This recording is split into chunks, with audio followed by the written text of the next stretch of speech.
नमस्कार, मी पूर्वी भावे। गेल्या काही दिवसांपासून तुम्ही एक गोष्ट नक्कीच अनुभवता आहात। सध्या देशामध्ये सुलतानी संकटाचा सामना आपण करतोय। हे सुलतानी संकट आहे देशात उडालेला महागाईचा भडका आणि त्याच्या जोडीला आलेली इंधन टंचाई। आणि या आव्हानांना तोंड देत आपला शेतकरी खरीपाची तयारी करत होता, पण तेवढ्यात आणखीन एक आसमानी संकट दारावर येऊन उभं ठाकलंय। कोणतं ते ऐका। या वर्षीचा खरीप हंगाम आहे, याच्यामध्ये एक मोठं संकट जे आहे ते अल निनोचं संकट आहे। आज हवामान खात्याने जी काही त्या ठिकाणी मांडणी केली आहे त्याच्यामध्ये जे काही लॉंग टर्म ॲव्हरेज आहे पावसाचं ते 88% असेल असा अंदाज त्यांनी वर्तवला आहे। पश्चिम विदर्भ आणि मराठवाडा आणि उत्तर महाराष्ट्राचा काही भाग यामध्ये त्याची तीव्रता अधिक जास्त असण्याची शक्यता आहे। त्या दृष्टीनं आजच्या खरीप हंगामाच्या बैठकीमध्ये आपल्याला हवामानाच्या अंदाजाच्या अनुसार प्लॅनिंग कसं करता येईल हा प्रयत्न आपण केलाय। मुख्यमंत्र्यांचं बोलणं नीट ऐकलत ना? आज पार पडलेल्या एका अत्यंत महत्त्वाच्या बैठकीनंतर त्यांनी माध्यमांना ही माहिती दिली आहे। यंदा एल निनोचं संकट मोठं असणार आहे आणि त्यामुळे आधीच संकटात असलेला शेतकरी आणखीन मोठ्या संकटात सापडण्याची भीती आहे। पण कदाचित त्यामुळेच की काय मुख्यमंत्र्यांनी संकटाची माहिती देत असतानाच एक दिलासाही दिलाय, तो म्हणजे कर्जमाफीचा। 30 जूनपर्यंत कर्जमाफी करणार आहोत। त्याचबरोबर राज्यातील जास्तीत जास्त शेतकऱ्यांना पुन्हा कर्ज कसं मिळू शकेल यासाठी सरकारनं तजवीज केल्याचं मुख्यमंत्र्यांनी सांगितलंय। पण शेतकऱ्यांची आजची स्थिती काय आहे हेही सांगते। आधीच डिझेल टंचाईमुळे शेतकऱ्यांमध्ये चिंतेचं वातावरण आहे। त्यात आग ओकणारा सूर्य डोक्यावर आहे आणि त्यामुळे पावसाआधी शेतीची नांगरणी करण्यासाठी डिझेल मिळवण्याची धडपड करत शेतकरी आपण सातत्याने बघतोय। शेतकऱ्याची फरफट आपण सतत बघतोय। खरं तर यंदा सुपर एल निनो असणार आहे हे सुरुवातीपासूनच मी म्हटलं होतं आणि आधीपासून सांगितलंही जात होतं। पण हा एल निनो प्रकार काय असतो ते आता एका व्हिडिओच्या माध्यमातून मी तुम्हाला सांगते। इंग्लंडमधल्या हवामान खात्यानं तयार केलेला हा व्हिडिओ आहे। तर एल निनो हा साधारणपणे 2 ते 7 वर्षात एकदा घडणारा असा प्रकार आहे ज्याचा संबंध प्रशांत महासागर म्हणजेच पॅसिफिक ओशनमध्ये जे ट्रेड विंड्स किंवा व्यापारी वारे वाहतात त्याच्या ताकदीशी असतो। विश्ववृत्तीय भागामध्ये सामान्य परिस्थितीमध्ये काय घडतं तर व्यापारी वारे विश्ववृत्तालगतच्या पश्चिमेकडे असलेल्या दक्षिण अमेरिकेकडनं उष्णकटिबंधीय पॅसिफिक प्रशांत महासागरामध्ये आशियाच्या दिशेने वाहतात। हे वारे आशियाजवळ पृष्ठभागावरच्या सगळ्या भागामध्ये उष्ण पाणी जमा करतात आणि त्यामुळे दक्षिण अमेरिकेतील इक्वेडोरपेक्षा आशियामध्ये आणि इंडोनेशिया या भागामध्ये समुद्राची पातळी सुमारे अर्धा मीटर किंवा 1.5 फूट ही उंच असते।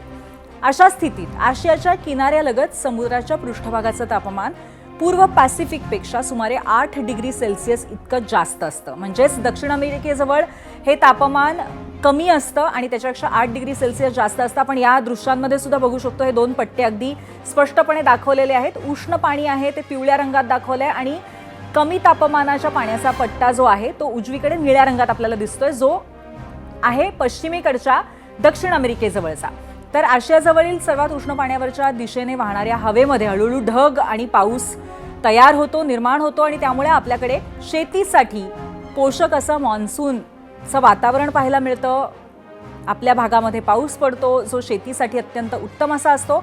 आशियाकडे कमी दाबाचा पट्टा तयार होतो आणि पश्चिमेकडे जास्त दाबाचा पट्टा तयार होतो। त्याचबरोबर पश्चिमेकडे कमी हवामानाचं जी परिस्थिती असते आणि पाणी सुद्धा तिथलं थंड असतं, त्यामुळे मासेमारीसाठी पोषक अशा पद्धतीचं वातावरण हे दक्षिण अमेरिकेच्या पश्चिम किनाऱ्यावरती पाहायला मिळतं। त्यामुळे इथे मासेमारीचा व्यवसाय बऱ्यापैकी चाललेला असतो। तर ही परिस्थिती सामान्यपणे पाहायला मिळते आणि अशा पद्धतीने हे ट्रेड विंड्स वाहत असतात। पण जेव्हा एल निनोचा काळ येतो तेव्हा हे ट्रेड विंड्स अशक्त होतात, वीक होतात। या दृश्यांमध्ये आपण बघू शकतो की ते वीक होतात आणि त्याचबरोबर ते पसरतात हळूहळू। त्यामुळे पूर्व पॅसिफिकमध्ये आशियाकडची उष्ण पाण्याची पातळी जी असते ती खाली जाते आणि याउलट पश्चिमेला पाणी थोडंसं वर उचललं जातं। थोडक्यात पूर्वेकडे जास्त उष्ण आणि पश्चिमेकडे थंड पाणी अशी नेहमीची स्थिती न राहता समुद्राच्या पृष्ठभागाच्या तापमानामध्ये एकूणातच वाढ होते आणि ते सगळं पाणी पसरतं आणि एल निनोच्या दरम्यान पूर्वेकडील व्यापारी वाऱ्यांची कमजोरी आपण बघू शकतो. त्यानंतर या सगळ्याचा परिणाम असा होतो की हा पाऊस सुद्धा सगळीकडे विखुरला जातो. जो प्रामुख्याने आपल्या भागात पडणारा पाऊस आहे, आशियात पडणारा पाऊस आहे, तो पाऊस विखुरला जातो आणि त्यामुळे अर्थातच आपल्याकडे पाऊस कमी पडतो. आणि हीच परिस्थिती यावेळी आहे आणि म्हणूनच सरासरीच्या 88%च पाऊस पडणार आहे. आता नेमका हाच एल निनो जेव्हा जेव्हा भारतात सक्रिय होतो तेव्हा तेव्हा आपल्या देशात काय काय घडतंय तेही आपण पाहूया. त्यासाठी जाऊयात मीडिया सेंटरला. आत्तापर्यंतची परिस्थिती आपण बघतोय. इतिहासामध्ये 1987 साली एल निनो आला होता. गंभीर दुष्काळ तेव्हा भारतात बघायला मिळाला होता. 2002 मध्ये मान्सून मोठ्या प्रमाणामध्ये म्हणजे खूप कमी होतं मान्सूनची तीव्रता. 2009 मध्ये पाऊस कमी होता. शेतीचं नुकसान त्यामुळे आपल्याला पाहायला मिळालं होतं. 2015 कदाचित तुम्हाला आठवत असेल, उष्णता प्रचंड होती, अनेक भागात कमी पाऊस होता, त्यामुळे सगळं तंत्र बिघडलेलं होतं शेतीचं आणि त्याचबरोबर सर्वसामान्यांचं जनजीवन सुद्धा विस्कळीत होतं. आणि त्यानंतर आता या वर्षी सुद्धा अशा पद्धतीचा सामना आपल्याला करायला लागणार आहे. तर आता हा असा एल निनोचा इतिहास आहे. आताही त्याचा तीव्र परिणाम होण्याची शक्यता आधीच वर्तवली गेली आहे. त्याआधीच इंधन टंचाईनं शेतकऱ्यांची कंबर मोडली आहे. पण तरीही आपला शेतकरी संकटाशी 2 हात करतोय.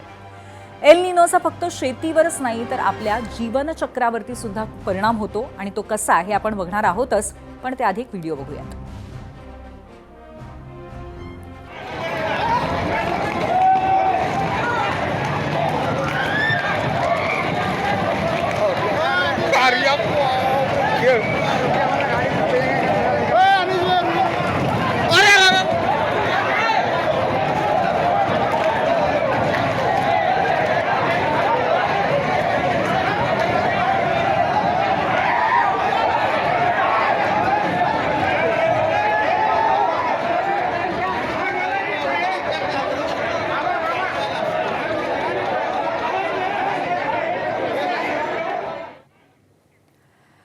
हा व्हिडिओ आहे बुलढाण्यातल्या लोणार तालुक्यातला.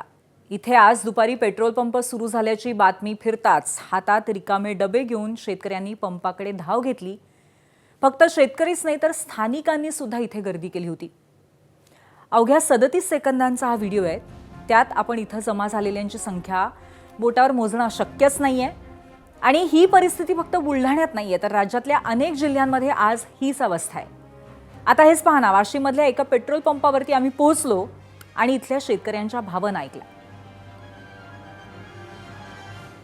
शेतीचे काम सध्या आता येत्या 15 दिवसांमध्ये पेरणीचं काम सुरू होत आहे आणि त्यातपूर्वी या ठिकाणी शेतीचे मशागतीचं काम सुरू असल्यामुळं शेतकऱ्याला त्याच्या ट्रॅक्टरमध्ये डिझेल मिळत नाहीये. आणि जर डिझेल नसेल तर शेतकऱ्यापासून बैल नाहीत तर नाईलाजानं शेतकऱ्याला आता स्वतः ते वखर आहे ते आपल्या खांद्यावरती घेऊन ती शेती करायची वेळ या ठिकाणी आलेली आहे. शेतकऱ्याच्या घरी जर साठा असेल तर त्या ठिकाणी त्यांनी घरी यावे, पाहावे.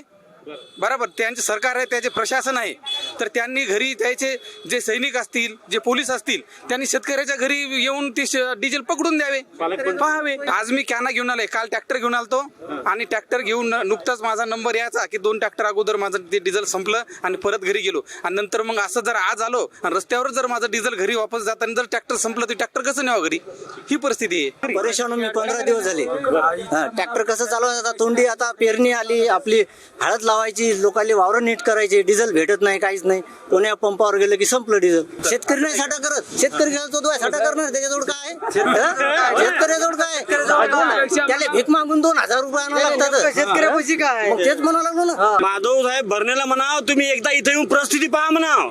ट्रॅक्टरवाल्याची काय पोझिशन आहे, हे जे सगळे माणसं आलेले उन्हातानात बिगर भाकरीची आलेले तिथं.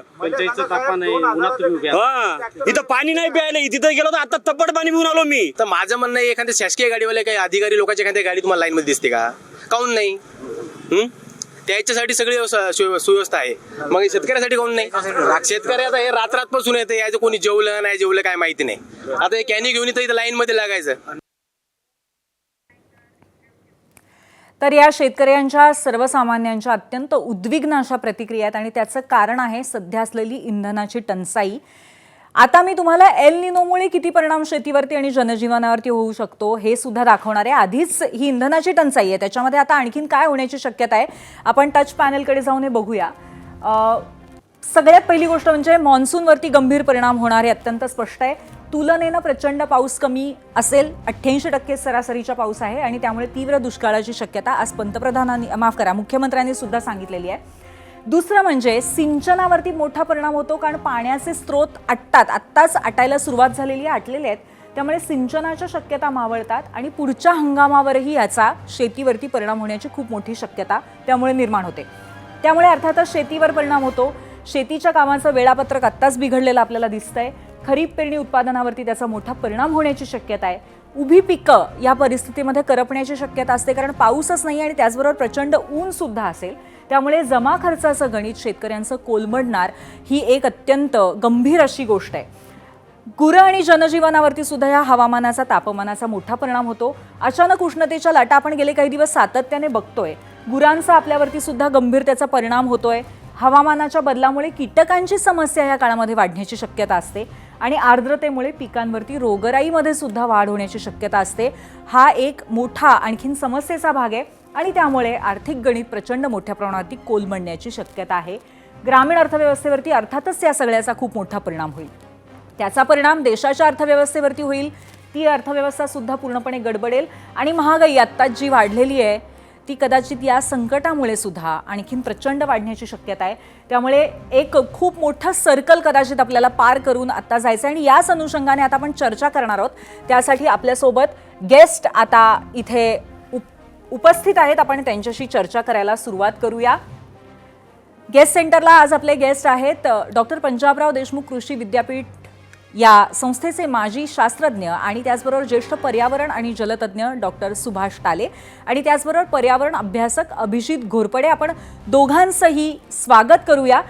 पहिला प्रश्न घेऊन मी सुभाषजींकडे जाणार आहे, कारण हा जो अंदाज सांगितलेला आहे सुभाषजी आता हवामान खात्याने 88% पाऊस पडणार सरासरीच्या, खूप चिंतेची गोष्ट आहे. पण हाच आपण अंतिम शब्द मानायचा का? खरोखरच अशी परिस्थितीच होणार आहे, यापेक्षा गंभीर होणार आहे का कदाचित यापेक्षा बरी असू शकते? जो 88% अंदाज येतोय म्हणजे याचा अर्थ असा की जवळपास 12% पावसात कमी पडणार आहे असा एक अंदाज आहे. परंतु आता कसं आहे की शेतीच्या संदर्भामध्ये जेव्हा आम्ही या अंदाजाचा करू, जर याचं वितरण 88%चे जर वितरण जर समान राहिलं बरोबर टप्प्याटप्प्याने, तर कोरडवाहू शेतीला तितकं काही फार चिंतेचं राहणार नाही. पण वितरण जर असमान राहिलं तर निश्चितपणे याचे प्रॉब्लेम याचे आपल्याला गंभीर परिणाम शेतीमध्ये दिसतील. म्हणून यासाठी असं काही इतके कमी पावसाचे वर्ष नव्हते तसं काही नाही आहे, याच्या आधी पण होते. पण परंतु असं झालेलं आहे की तापमान जी वाढ झालेली आहे याच्यामुळे ही चिंतेची बाब वाटते. हा सगळा एल निनोचा परिणाम आहे. हा सागरी तापमान वाढल्यामुळे हे सगळं एल निनो जेव्हा एल निनो निर्माण होतो म्हणजे सागरी तापमान वाढतं, हे आता असं दिसतंय की साधारणतः 100 वर्षामध्ये सगळ्यात जास्त सागरी वाढलेलं हे सागरी तापमान आहे या वर्षीचं. असं जर एकंदरीत या सगळ्या डेटावरून किंवा या ज्या चर्चा चालू आहेत, अनेक तज्ञही सांगतात की 100 वर्षामधलं हे सगळ्यात जास्त वर्ष असं आहे की सगळ्यात जास्त सागरी तापमान वाढलेलं वर्ष आहे. हा एल निनोचा इफेक्ट आहे. आणि जेव्हा जेव्हा एल निनो असतो तेव्हा निश्चितपणे हॉट वेव्ह म्हणजे खूप अशा उष्ण लहरी आणि तापमान वाढणे वगैरे हे प्रकार होत असतात आणि त्याचा परिणाम सगळा शेतीवर दिसतो. परंतु आता याचं वितरण कसं राहणार आहे हा तर एक भाग वेगळा आहे. परंतु जर वितरणाचा विचार केला तर एवढं निश्चित आहे की कमी दिवसांमध्ये हा एवढा पाऊस आपल्याला मिळणार आहे. पावसाचे दिवस हे निश्चित कमी होणार आहे. त्यामुळे आपल्याला यासाठी शेतकऱ्यांनी निश्चितपणे मूलस्थानी जलसंधारणाचे सगळं उपाययोजना करणं गरजेचं आहे. शेतकऱ्यांनी काय केलं पाहिजे हे विचारण्यासाठी मी पुन्हा येणार आहे तुमच्याकडे सुभाषजी. पण आता मी हाच प्रश्न घेऊन पुन्हा एकदा अभिजित घोरपडे यांच्याकडे जाते. अभिजित, तुम्ही आता जो प्रश्न विचारला मी त्यांना की खरोखरच 88% सरासरीचा पाऊस होईल म्हणजे तितकाच गंभीर परिणाम आपल्याला पाहायला मिळणार आहे का यावेळेला? आणि दुसरं म्हणजे मे ते जुलै परिणाम असेल आणि मग नंतर असं म्हटलं गेलंय करणास, तर मग ऑगस्ट नंतर पावसाची तेजी पाहायला मिळण्याची शक्यता आहे का नाही? हे संकट खूप गंभीर आहे आणि दीर्घ काळ चालणार आहे. ओके, खरं तर हवामान विभाग जो असतो तो 2 टप्प्यांमध्ये आपल्या मान्सूनचा अंदाज व्यक्त करतं. पहिल्या टप्प्यातला जो अंदाज व्यक्त केला गेलाय हा संपूर्ण देशासाठीचा जो अंदाज आहे तो 92% आहे, जो एप्रिलच्या मध्यावर आला. आणि दुसऱ्या टप्प्यातला जो अंदाज आहे तो अंदाज मे महिन्याच्या अखेरीस येईल. पण वेगवेगळ्या राज्यातल्या मंत्र्यांना किंवा धोरणकर्त्यांना हवामान विभागाकडून इनपुट्स दिले जातात, कारण जेणेकरून त्यांना आधी पूर्वतयारी करता यावी. त्यामुळे मुख्यमंत्र्यांनी आज जे जाहीर केलेले ते निश्चितपणे हवामान विभागाकडून त्यांना आधीच या सगळ्या गोष्टींबद्दल माहिती दिलेली असणार आहे. त्याच्या अनुषंगाने त्यांनी जो 88% सांगितलेला आहे तो, पण देशासाठीचा हा नंतर अंदाज येईलच. आता हा जो अंदाज दिलाय त्याचा अंदाज याच्यावर निश्चितपणे एल निनोची छाया आहे, एल निनोचा प्रभाव आहे. एल निनो म्हणजे भारताच्या हवामानावर किंवा पावसावर विपरीत परिणाम करणारा घटक. आता या वर्षीची एल निनोची स्थिती आता येऊ घातलेली आहे. आता एल निनो विकसित होतोय, डेव्हलप होतोय, आणि त्याचा प्रभाव आतापर्यंत जे काही चित्र आहे त्याच्यामध्ये तज्ञ किंवा हवामान विभाग हे सगळं मॉनिटर करतो. त्याच्यामध्ये असं दिसतंय की जून, जुलै, ऑगस्ट पर्यंत निश्चितपणे त्याचा प्रभाव राहील. आणि एल निनो एकदा त्याचा प्रभाव सुरू झाला तर लगेच तो थांबतो असं होत नाही. त्याच्यामुळं या पावसाळ्यात आपल्या संपूर्ण पावसाळ्याभर त्याचा प्रभाव राहण्याची शक्यता आहे. तो समजा जर उशिरा सुरू झाला असता, त्याचा प्रभाव उशिरा सुरू झाला असता तर कदाचित सुरुवातीला चांगला पाऊस होणं आणि नंतर पावसाचं प्रमाण कमी होणं असं कदाचित झालं असतं. पण आता या पावसाळ्यावर त्याचा प्रभाव राहील अशी सध्याची तरी स्थिती आहे. बर, ठीक आहे. सुभाषजी, याच अनुषंगाने जर आपण असं समजलं किंवा असं आपण म्हणलं की याचा अर्थ कुठेतरी दुष्काळ सदृश परिस्थिती होण्याची खूप मोठी दाट शक्यता आहे, तर आता शेतकऱ्यांना तुम्ही काय सांगाल की कशा पद्धतीने या संकटाशी दोन हात करायचे? असं आहे की आपण असं गृहीत धरूया की जो काही आताचा सध्याचा जो अंदाज आहे याच्याप्रमाणे एक जर पावसाळा जर समजा पाऊस थोडा उशिरा सुरू झाला असं समजू आपण, परंतु जो काही पाऊस मिळेल तो आता तो नंतरचा केव्हा मिळेल हे निश्चित आपल्याला सांगता येत नाही या परिस्थितीमुळे. तर त्यासाठी शेतकऱ्यांनी एकच करायला पाहिजे की ज्या शेतकऱ्यांचे शेत थोडेसे कमी उताराचे आहे, सपाट आहे, त्या शेतकऱ्यांनी आता त्यांनी जेव्हा शेती तयार होऊन पावसाची वाट असते पेरणीची, अशा वेळी सरळ ट्रॅक्टरला नागर लावायचा आणि 20 मीटर बाय 20 मीटरवर आडवे उभे चर मारून वाफे तयार करायचे की जेणेकरून पडणारा जो पाऊस आहे आलेला तो जास्तीत जास्त आपल्या शेतात मुरेल, वाहून न जाता, आणि त्याचा पूरक ओलावा आपल्या शेतामध्ये तयार होईल. ज्यांचं एकतर्फी उताराचं शेत असेल त्यांनी उताराला आडवे चर मारावे की जेणेकरून वाहणाऱ्या पाण्याला अडथळा निर्माण होईल आणि पाणी मुरेल शेतामध्ये. आणि एक तर कंट्रोल शेती हा एक वेगळा विषय आहे. तर समतल शेती जर चर काढले तर त्याचे फायदे अनेक आहेत. आपल्याला आता आपण अनेकदा चर्चा केली, विद्यापीठाने अनेक याच्या शिफारसी पण केलेल्या आहे की जर उताराला आडवी जरी पेरणी केली तरी जवळपास पावसाचं जवळपास 40 ते 45% पाणी तसंच जास्त जिरतं शेतामध्ये वाहून जाण्यापेक्षा, म्हणजे तो ओलावा निर्माण होतो. अशा पद्धतीने आलेला पावसाला मुरवून घेणं आणि आपला पूरक ओलावा शेतीतला वाढवणं की जेणेकरून आपण पेरणी केल्यानंतर त्याची उगवण थांबणार नाही किंवा उगवण झाल्यानंतर त्याची वाढ थांबणार नाही, आणि उरलेलं उर्वरित पाणी शेततळ्यामध्ये जमा करून ते एक पूरक जेव्हा 2 पावसातला कालावधी वाढेल त्यावेळेस एक आपलं संरक्षित ओलितासाठी वापरणे, या पद्धतीने आपल्याला शेतकऱ्यांना यावर्षी आपल्या पावसाच्या पाण्याचं नियोजन शेतामध्ये करणं गरजेचं वाटतं. नक्कीच खूप अत्यंत महत्त्वाच्या अशा तुम्ही आता सूचना म्हणा किंवा काही संदर्भ अत्यंत उत्तम पद्धतीने सांगितलेत. मला आशा आहे की जास्तीत जास्त शेतकऱ्यांपर्यंत हे पोहोचेल आणि त्यातून योग्य पद्धतीने त्यांना नियोजन करता येईल. पुन्हा एकदा अभिजित तुमच्याकडे येते आहे. आता या सगळ्या परिस्थितीचा परिणाम फक्त शेती नाही, सगळ्याच एकंदरीत परिस्थितीवरती होणार आहे. या अनुषंगाने तुमचा ऑब्झर्वेशन काय आहे की पुढच्या 3-4 महिन्यामध्ये आपल्याला काय काळजी घ्यायची आहे, कशा पद्धतीने या संकटाच्या बाबतीत? एकतर शेतीबद्दलचं आता सरांनी सांगितलंच, पण त्याच्या पुढे जाऊन पिण्याचं पाणी जे आहे, म्हणजे आता पावसाचं प्रमाण कमी असणार असेल आणि त्याच्याबद्दल आपल्याला निश्चितता नसेल तर पाऊस पडल्यानंतर ते पाणी टिकवणं आणि ते व्यवस्थित वितरण करणं हा एक खूप महत्वाचा भाग आहे. कारण आत्ताच सुरुवात झालेली आहे. काही ठिकाणी पाणी कपाती संदर्भात बोललं जात आहे, ती पाणी कपात करायला नको असं त्या भागातल्या लोकांचा दबाव आहे. बरोबर. त्यामुळं प्रशासनावर आणि धोरणकर्त्यांवर एक मोठं चॅलेंज आता पुढे असेल ते म्हणजे पाऊस जर कमी झाला तर जे काही पाणी आपल्याकडे उपलब्ध आहे त्याचं वितरण कसं करायचं, कुठल्या गोष्टीला प्रायोरिटी द्यायची, आणि ज्यांचं पिण्याचं पाणी ज्यांच्यापर्यंत पोहोचायला पाहिजे, शेतीसाठी पोहोचायला पाहिजे, या सगळ्या गोष्टी योग्य पद्धतीने मॅनेज करणं हे खूप मोठं चॅलेंज असेल. कारण बऱ्याच काळानंतर आपल्याला या स्थितीचा सामना करायला लागतोय. जवळजवळ मागची 7 वर्ष हा पाऊस सरासरी इतका होता, त्यामुळं अशा प्रकारचे फार क्रायसिस आपल्या पुढे आला नव्हता. बरोबर पण आता जो क्रायसिस येतो आहे, आता ज्या प्रकारची आपत्ती किंवा ज्या प्रकारचं चॅलेंज आपल्या पुढे, आव्हान आपल्या पुढे असेल, ते करण्यासाठी मला वाटतं पिण्याच्या पाण्याच्या अनुषंगाने, शेतीच्या पाण्याच्या अनुषंगाने याचं वितरण कसं करणार हा एक खूप महत्वाचा भाग असेल. त्याच्यामध्ये कोणावरही अन्याय होणार नाही. ज्या काय अगदी आपल्या खरं. प्रायोरिटीज आहेत त्याच्यानुसार पाणी दिलं जाईल हे पाहणं खूप महत्वाचं राहील. अर्थातच त्याच्याशिवाय इतर म्हणजे शेतीवर प्रभाव झाल्यानंतर आपण एकूण आपली अर्थव्यवस्था ही निश्चितपणे काय म्हणूयात त्याच्यावर परिणाम होणार आहे एक त्याच्यावर. परिणाम होतो. आता युद्धाच्या निमित्तानं आत्ताच आपल्याला पंतप्रधानांनी सुद्धा आवाहन केलेलं आहे की ती परिस्थिती अशी असल्यामुळेच आवाहन केलंय. त्याच्या पलीकडे जर पावसाने आता आपल्याला अशा प्रकारचा एक काय म्हणूयात अशा प्रकारचं एक संकट उभं आणखीन केलं, संकट, आणखीन आव्हान दिलं तर मग मला आपल्याला वाटतं आणखीन ना, त्याच्यामध्ये पुढे जाऊन नक्कीच परिस्थितीशी नक्की तर दोन हात त्यानुसार करण्याची गरज आहे.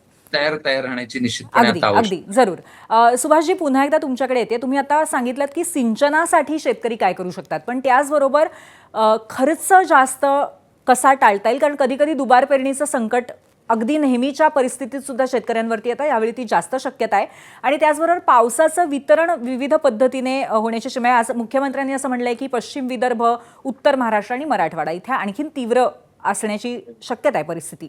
तर इथल्या शेतकऱ्यांसाठी तुम्ही काही वेगळं सांगाल का?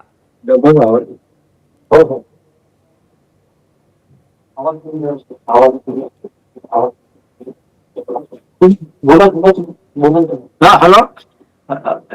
म्हणजे त्या दृष्टीने आपल्याला पावसाचं जे काही ज्यांची ओलीची साठे असतील त्यांचं संवर्धन करणं गरजेचं आहे. आतापासून जसं आता गोरपडे सरांनी सांगितलं की त्याच्याप्रमाणे जे काही साठे आज आपल्याकडे आहे त्याचं संवर्धन आतापासून करणं गरजेचं आहे. बाष्पीभवन कसं कमी करता येईल, पुन्हा जसं काही नॉर्म्स असतात की बाबा कुठल्या पाणी की जून महिन्यात किती ठेवायचं, काय ठेवायचं, तर त्याच्यावर काहीतरी वेगळा विचार करावा लागेल की येणारं पाणी जसं आहे न सोडता येणारं पाणी किती साठवून ठेवून बरोबर ते साठ्यांचं मॅनेजमेंट करणं गरजेचं आहे. कारण आता आपल्या ज्या काही पाण्याचे साठे आहेत ते आकारमानाने फार कमी होत चाललेले आहे. बाष्पीभवन खूप वाढलेलं आहे. कारण जेव्हा 1 डिग्रीनी तापमान वाढतं तेव्हा आपल्या शेतीमधला 16% जवळपास पाण्याचा वापर वाढतो. हे एक नातं आहे या तापमानाचं आणि पाण्याच्या वापराचं शेतीमधलं. आणि पिण्याच्याही पाण्याचं नातं तसंच आहे की ते नॅचरली वाढतं. तापमान वाढलं की तो वापर वाढतो. तर त्या दृष्टीने याचं संवर्धन आजपासून करणं गरजेचं आहे असं मला वाटतं. या नक्कीच सुभाषजी. आणि एक शेवटचा प्रश्न घेऊन मी आता अभिजित तुमच्याकडे येते की बऱ्याचदा असं होतं की हवामान खात्याकडनं अंदाज व्यक्त करण्यात आला म्हणजे तो काही अंतिम नाही असं मानण्याचीच आपली कुठेतरी परंपरा आहे. कारण बऱ्याच वेळेला असं झालेलं आहे की सांगितलं काहीतरी एक आणि घडलं विपरीत. तर अशा पद्धतीचं कुठेतरी संकेत सर्वसामान्यांना वाटू शकतात, त्यांना तुम्ही आता काय सांगाल? एक गोष्ट आहे की हवामान विभागाकडून काही चुका होतात का, तर या विज्ञानातल्या काही मर्यादा आहेत, त्यामुळे काही चुका होऊ शकतात, त्या आपण स्वीकारल्या पाहिजेत. पण एक गोष्ट होते ती म्हणजे जो अंदाज दिला गेलाय तो आपल्याला जर वाचता आला नाही, म्हणजे त्याचा नेमका अर्थ जर समजला नाही तर मग खूप गफलत होते. आता हा जो 92% जो अंदाज दिला गेलेला आहे पहिल्या टप्प्यातला, हा संपूर्ण देशासाठी आहे. तो वेगवेगळ्या राज्यांसाठी, वेगवेगळ्या विभागांसाठी, जिल्ह्यांसाठी हा वेगवेगळा असू शकतो. त्याच्यामुळं मी जर म्हणालो की माझ्या इथं 92% नाही पडला म्हणून हवामान विभाग चुकला, तर ते म्हणणं योग्य होणार नाही. बरोबर. त्या पातळीवर काय अंदाज दिले गेलेले ते डिकोड करणं हे खूप महत्वाचं आहे. त्यामुळे हा एक भाग. दुसरा असा की अंदाज चुकणं आणि बरोबर येणं हे बघितलं तर आपण खूप प्रमाणात पुढे सरकलेलो आहे. आपल्याकडे टेक्नॉलॉजी वाढलेली आहे, वेगवेगळ्या प्रकारच्या यंत्रणा आहेत, वेगवेगळे आता आपल्याला डेटा उपलब्ध आहे, त्याच्यामुळे आपण त्याच्या जवळ जातोय.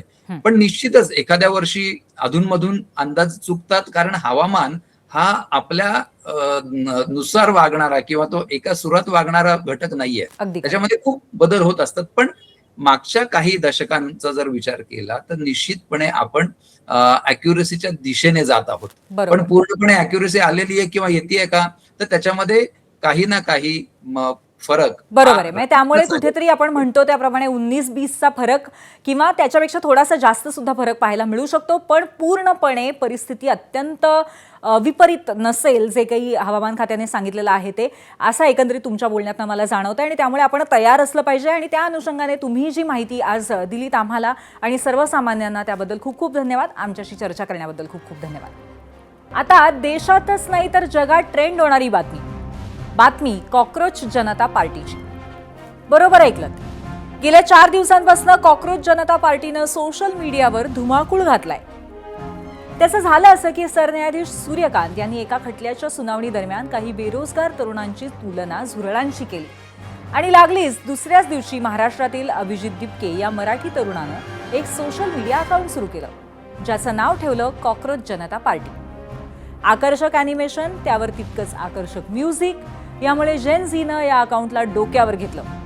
अभिजित दिपके नावाच्या मराठी तरुणानं सुरू केलेल्या या कॉक्रोच जनता पार्टीच्या इंस्टाग्राम अकाउंटनं फक्त 5 दिवसांमध्ये काँग्रेस आणि भाजप अशा 2 प्रमुख राजकीय पक्षांना इंस्टाग्रामवर मागे टाकलंय.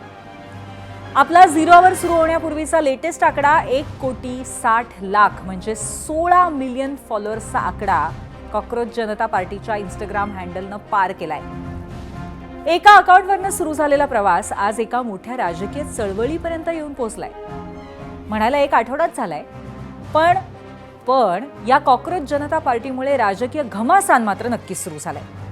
हाच अभिजित दिपके आपल्या सोबत असणार आहे, त्याच्याशी आपण चर्चा करणार आहोत.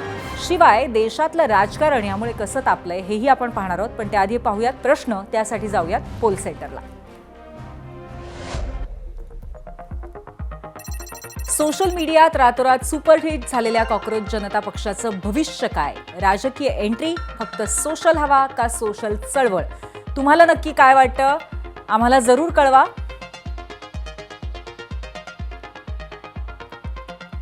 मी सुरुवातीलाच म्हटलं की सुरुवात झाली एका अकाउंटवरनं, पुढे अभिजित दिपकेनं एक्स या सोशल मीडिया प्लॅटफॉर्मवरही कॉक्रोच जनता पार्टीचं अकाउंट सुरू केलं. 1.5 लाखांवर फॉलोअर्स अवघ्या काही तासांमध्ये झाले. दिग्दर्शक अनुराग कश्यप, अभिनेते प्रकाश राज, अभिनेत्री कोंकोणा सेन अशा मंडळींनीही त्याला फॉलो केलं. पण काही तासांमध्येच ते अकाउंट बंद करण्यात आलं आणि त्यानंतर अभिजित दिपकेनं पुन्हा एक नवं अकाउंट सुरू केलं. तिथेही फॉलोअर्सची संख्या त्याच वेगानं वाढते. असो, आता आपण याच कॉक्रोच जनता पार्टीवरनं राज्यातलं राजकारण कसं तापलंय ते पाहू.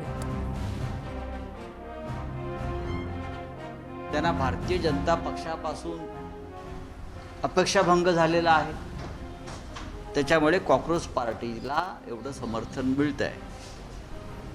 हे या देशाचं दुर्दैव आहे.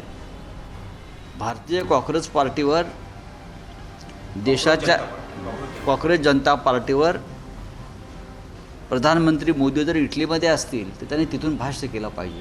केंद्रातलं भाजपचं मोदीचं सरकार आहे, त्या सरकारच्या विरोधात एक रोष आपल्याला पाहायला मिळते आहे. बेरोजगारी हा त्याच्यातला मूळ भाग आहे. मुलं मुली डिग्री, मास्टर डिग्री घेऊन बसलेले आहेत आणि त्यांचा पदोपदी अपमान करण्याचं काम नरेंद्र मोदी, अमित शहा कधी पकोडे सांगतात, कधी काही सांगतात. अशा पद्धतीचं जे पदोपदी अपमान करण्याचं काम जे सुरू झालेलं आहे. 1,30,00,000 युवक आणि युवतींनी या मोहिमेमध्ये आपला सहभाग नोंदवलेला आहे. यातून या देशामध्ये असणाऱ्या तरुणांच्यामध्ये, तरुणींमध्ये किती उद्रेक आहे हे साधारणपणे त्या ठिकाणी दिसून येते. मला वाटते सरकार फक्त जातीमध्ये तणाव करण्यामध्ये मग्न आहे. मूळ प्रश्न जे या देशातल्या तरुणांचे त्याच्याकडे दुर्लक्ष होतंय याचं हे प्रतीक आहे. फेक नरेटिव्ह शॉप या देशामध्ये सुरू झालेलं आहे. फेक नरेटिव्ह की दुकान. आणि आपण आपल्या कारकिर्दीमध्ये काही केलं नाही, आता दुसरे जेव्हा करतायत ते आपल्याला बघवत नाही आणि त्यामुळे रोज खोटं बोलायचं, रोज उठून खोटं बोलायचं. फक्त एवढंच एक काम आणि एवढाच एक धंदा काही लोकांचा राहिलेला आहे. आणि त्यामुळे अशा अनेक अकाउंट्स ओपन झाले. परंतु या देशाची जनता ही देशाचे सन्माननीय प्रधानमंत्री नरेंद्र मोदीजी यांच्या पाठीशी खंबीरपणे उभी आहे. न्यायमूर्तीसारख्या घटनेचं ज्यांना अधिकार आहे त्या माणसाने त्यांना कॉक्रोच म्हणणं हे मला वाटतं अत्यंत गैर आहे. तो त्या युवकांचा अपमान आहे मी मानतो. म्हणून युवकांचा संताप हा झालेला संताप हा असा तसा नाही झालेला. तुम्ही त्यांचे अधिकार आणि त्यांच्या ताकदीला दिलेलं ते आव्हान आहे. त्यांचे इतक्या मोठ्या प्रमाणात फॉलोअर यासाठी व्हायला लागलेले आहेत की त्यांचा उद्रेक ते त्या माध्यमातून दाखवत आहे. राजकीय नेत्यांच्या प्रतिक्रिया तर आपण पाहिल्या, पण आता आपण सोशल मीडियावरती या अनुषंगाने प्रतिक्रिया काढल्यात त्यावरही एक नजर टाकूया. मीडिया सेंटरला आपण पाहूयात की या कॉक्रोच जनता पार्टीला लोकांनी कशा पद्धतीने त्याच्यावरती टीका केली किंवा त्याचं कौतुक केलंय. राजकीय एंट्री होणार, देशाची अवस्था आणि व्यवस्था भयानक झाली आहे, तरुणांच्या मनात भयानक रोष निर्माण झालाय, कदाचित नेपाळसारखी नवी क्रांती उदयाला येऊ शकते, दीपक मानसिंगे एक्सवरनं असं म्हणतायत. पुढची प्रतिक्रिया एक्सवरनं आहे. प्रणव देवरुखकर यांची. काँग्रेस आणि भाजप या दोघांच्याही राजकारणाचा कंटाळा आलेले अनेक आहेत, ते पर्यायाच्या शोधात आहेत, त्यामुळे हा एकंदरीत संपूर्ण व्यवस्थेवरचा राग आहे.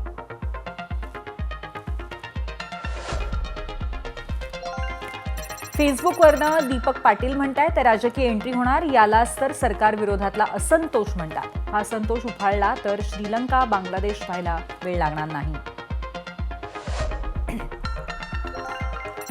युट्यूबवरनं सोपान सपकाळ यांची प्रतिक्रिया. हा तरुणांचा सत्ताधारी डबल इंजिन सरकार विरोधातला आक्रोश असून तो उसळून आलाय असं दिसतंय.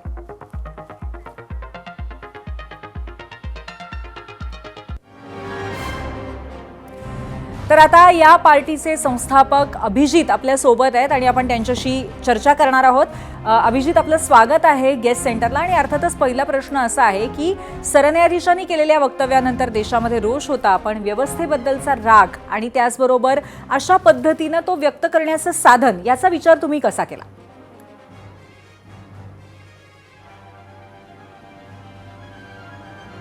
नाही, मला काय वाटलं त्यापेक्षा हे महत्वाचं आहे की जे भारताचे चीफ जस्टिस ऑफ इंडिया आहेत त्यांना असं का वाटलं की जे लोक सिस्टम विरुद्ध बोलतात, व्यवस्थेविरुद्ध बोलतात, ते कॉक्रोच आणि पॅरासाइट आहे. मला असं वाटतं की चीफ जस्टिस ऑफ इंडिया जे आहेत त्यांचा जो रोल आहे एका डेमोक्रेसीमध्ये तो हा आहे to safeguard the constitution, to protect the people's fundamental rights. बरोबर, आपल्या जे काही अधिकार आहेत त्यांची रक्षा करणं हे चीफ जस्टिस ऑफ इंडियाचं काम आहे. आणि त्यातलाच एक अधिकार हा आहे की फ्रीडम ऑफ एक्सप्रेशन, बोलण्याचा अधिकार. तर ज्यांचं काम आहे की बोलण्याचा अधिकार बोलण्याच्या अधिकाराची रक्षा करायची, तेच असं कसं काय म्हणू शकतात की जे बोलतायत ते कॉक्रोच आणि पॅरासाइट आहे. तर हे कुठे ना कुठे खूपच सॅड स्टेटमेंट होतं. त्यामुळे आम्ही याच्यावरनं हे कॉक्रोच जनता पार्टी सुरू केली. नक्कीच. बरं, आता आपण बोलत असताना आकडा पाहिला तर तुमचा इंस्टाग्राम अकाउंटनं देशातल्या सगळ्याच मुख्य राजकीय पक्षांना मागे टाकलंय आणि त्यामुळे आता तरुण खूप मोठ्या आशेनं बघतायत या सगळ्याकडे, त्यामुळे एक जबाबदारी पण येतेच. मग अशा वेळेला ही फक्त सोशल चळवळ राहणार आहे की राजकीय पक्षात याचं रूपांतर होणार आहे, काय सांगाल? नक्कीच होईल, पण आता काही सांगणं थोडं अवघड असेल, कारण की तुम्हाला जसं माहिती आहे की ही पार्टी काय आम्ही प्लॅनिंग करून सुरू केलेली नव्हती. जर चीफ जस्टिस ऑफ इंडियाचं ते स्टेटमेंट आलं नसतं तर आज मी इथे इंटरव्ह्यूला बसलो नसतो. तर असं काही प्लॅन करून आम्ही काही केलं नव्हतं. आणि आता 3-4 दिवस झाले, 3-4 दिवसातच आमच्याकडे 1,10,00,000 लोक आलेली आहेत इंस्टाग्रामवर.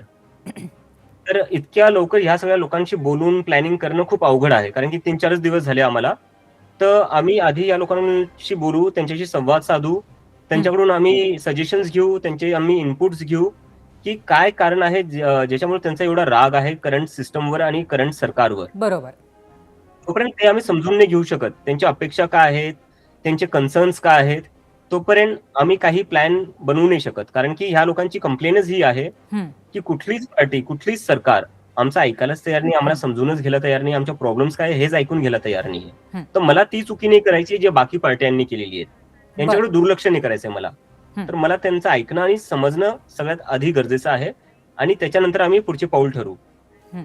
नक्कीच अभिजित, तुमच्या कॉक्रोच जनता पार्टीला सोशल मीडियावरती जो सपोर्ट मिळालाय तो बघता नक्कीच कुठेतरी जागा आहे एका नवीन पार्टीला, हे इथे स्पष्टपणे दिसतंय. पण अशी ही लाट येत असताना तुमचं एक्स अकाउंट दुपारीच निलंबित झालं, तर इंस्टाग्रामवरही अशाच कारवाईचे काही नोटिफिकेशन आलेत का? अशी काही भीती तुम्हाला वाटते का?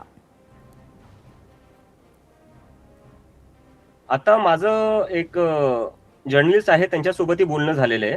ते हे पासवर्ड रिसेट करायचं, ते अकाउंट हॅक करायचे प्रयत्न चालू आहेत आणि हॅक करायचा प्रयत्न चालू आहे. ते आमचे अकाउंट हॅक करायला बघतायत, कारण की आता आमची पॉप्युलॅरिटी त्यांच्यापेक्षा जास्त वाढली सोशल मीडियावर. आणि जर ते हॅक नाही करू शकले तर ते उद्या अकाउंट बॅन करून टाकतील, कारण की त्यांनी मागच्या 1 महिन्याआधी तेच केलं होतं. आणि आता मला एका जर्नलिस्टनी सांगितलेलं आहे, त्यांना कुठून तरी माहिती झालेली आहे की IB आणि बाकी एजन्सीज नजर ठेवून आहेत, आम्ही काय करतोय काय नाही त्यावर. बरोबर आहे. पण याशिवाय आणखीन कोणती काळजी तुम्ही सध्या घेताय?